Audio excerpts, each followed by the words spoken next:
Hello అందరికీ నమస్తే. అందరూ ఎలా ఉన్నారు? ముందుగా మన ఛానల్ చూస్తున్న వాళ్ళైతే ఛానల్ని సబ్స్క్రైబ్ చేసుకొని చూడండి. వీడియో ఫుల్గా చూసిన వాళ్ళైతే లైక్ చేయండి. ఈ రోజు అన్నవరం సత్యనారాయణ స్వామిని అయితే దర్శించుకోవడానికి అన్నవరం బయలుదేరాం. నేను ఎన్నో సార్ల నుంచి అనుకుంటున్నాను రాజమండ్రి వెళ్ళినప్పుడు తప్పకుండా అన్నవరం సత్యనారాయణ స్వామి దగ్గరికి వెళ్ళి దర్శనం చేసుకోవాలని.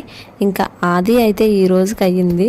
చాలాసార్లు చాలా ఆటంకాలు అయితే వచ్చాయి. ఫైనల్లీ ఈ రోజుకైతే మేము అన్నవరం వచ్చాము. అది అమ్మ వాళ్ళ ఇంటి దగ్గర నుంచి మేము విజయనగరం వెళ్తూ మధ్యలో అయితే ఆగి ఇంకా దర్శనం చేసుకొని వెళ్దామని చెప్పేసి, అందులోనూ నేను చాలా రోజుల క్రిందటే మొక్కుకున్నాను కత్తిర్లు ఇవ్వాలని చెప్పేసి. ఆ మొక్క అయితే అలానే ఉండిపోయింది. అది కూడా ఈ రోజుకి అయ్యింది నాకు. లాస్ట్ టైం ఒకసారి అన్నవరం వచ్చాం, కానీ విచిత్రం ఏంటంటే దర్శించుకొని వెళ్ళిపోయాను. నేను కత్తిర్లు ఇవ్వాలన్న విషయం కూడా మర్చిపోయాను అనమాట. అలా అయ్యింది. కానీ ఈసారి మెయిన్ ఫస్ట్ అయితే కేశ ఖండనశాలకు వెళ్ళిపోయి కత్తిర్లు ఇచ్చేసుకున్నాము. ఇంకా కేశ ఖండనశాల దగ్గర నుంచి ఇలా మెట్లు అయితే ఉంటాయి.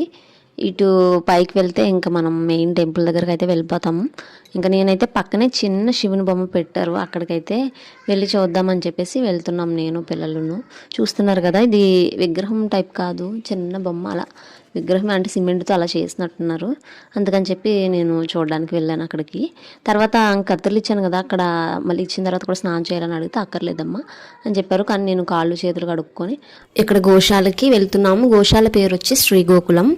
ఇక్కడ గోశాలలోని మనం గడ్డికి ఇంకా ఆవులు మేతకి మనం చందా ఇవ్వచ్చు. తర్వాత లోపల మనం శ్రీకృష్ణుడు ఉన్నారు కదా, ఆయన్ని దర్శనం చేసుకొని పక్కనే మనకి డ్యామ్ అయితే కనిపిస్తుంది కొండ చివరి భాగంలో. అక్కడ నిలబడి మేము డ్యామ్ని చూసి ఇంకా కిందకైతే చెట్టు కింద అమ్మవారిని దర్శించేసుకొని ఇంకా మేమైతే, మనకి చెప్పాను కదా మెయిన్ అలా వస్తే అసలు ఖాళీ ఉండదు, నైట్ టైం అంతా పెళ్ళిళ్ళే జరుగుతాయి అని చెప్పేసి అక్కడ ఉన్నాం మనం ఎగ్జాక్ట్గా. ఇప్పుడు ఇదంతా కూడా అసలు నేను నా చిన్నప్పుడు ఒకసారి వచ్చాను.